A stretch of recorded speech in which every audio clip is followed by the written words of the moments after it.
Hello students, हमारा आज का जो टॉपिक है वो है Ohm's law. Ohm's law basically जो है ये एक रिलेशनशिप हमें देता है बिटवीन वोल्टेज, करंट और रेजिस्टेंस के दरमियान, जिसके बारे में हम पहले ही पढ़ चुके हैं। फिर से आपको याद दिलाने के लिए, पोटेंशियल डिफरेंस बेसिकली वर्क होती है जो हम करते हैं to move a charge from one point to another. वो वर्क जिससे चार्ज मूव होता है एक पॉइंट से दूसरे पॉइंट तक। करंट होता है flow of charge per unit time, और resistance it's the opposition to the flow of charge. एक किस्म का फोर्स होता है जो उस चार्ज फ्लो को अपोज करता है। अगर हम इसका स्टेटमेंट देखेंगे, at constant temperature the current flowing through a conductor is directly proportional to the potential difference across its ends।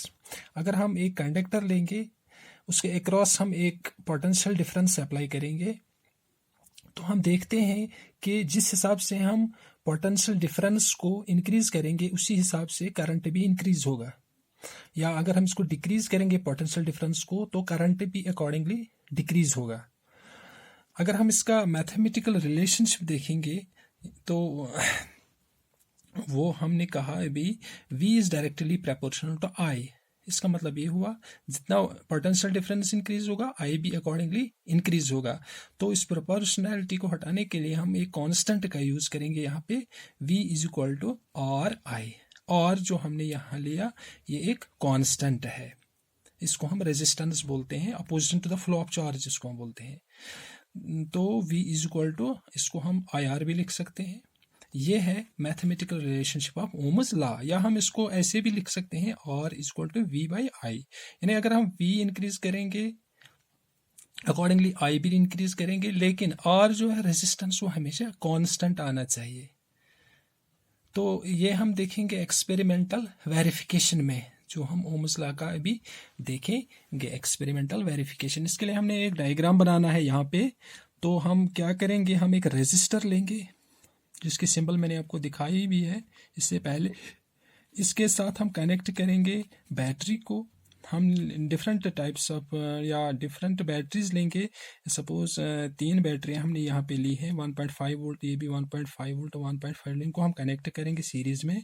और उसके साथ हम एक एमीटर भी सीरीज में कनेक्ट करेंगे। एमीटर जो है ये हमें करंट की रीडिंग देता है, करंट मेजर करता है। और हमने क्या किया है, एक वोल्ट मीटर भी हमने पैरेलल में यहाँ पे कनेक्ट किया है। तो वोल्ट मीटर जो है ये हमें रीडिंग देता है पोटेंशियल डिफरेंस की। तो पहले हम क्या करेंगे, सपोज आप हम यहाँ ये 2 बैटरी आप हमने पहले नहीं लेनी है, हमने सिर्फ एक बैटरी लेनी है 1.5 वोल्ट की।